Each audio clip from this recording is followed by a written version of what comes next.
Here are the tools and materials required to install this product.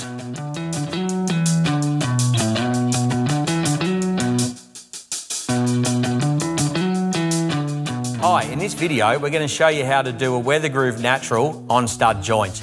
So first up, you need to make sure you've got your 100mm ground clearance, you've got your vapor permeable sarking, you've got maximum 600 stud centres, and also you need to check your Weathergroove install manual for your nogging information. Double studs at every joint, and every joint also needs a damp-proof coarse 100mm thick bitumen tape.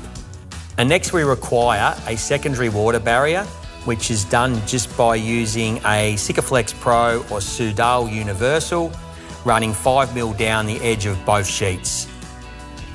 Now that we've got sealant on both sides of the joint, ensuring that there's none down through the middle of the joint, we'll put in our 2mm packers, push the board up. The reason we want that 2mm packer is to recreate the groove in the sheet. Now that you've got the correct gap, the sheets can be fixed off.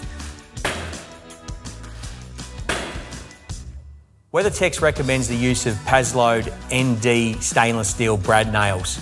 As you can see on this one, they're very hard to see and get hidden in the profile, but please check your Weathergroove installation manual for your wind tables and further information.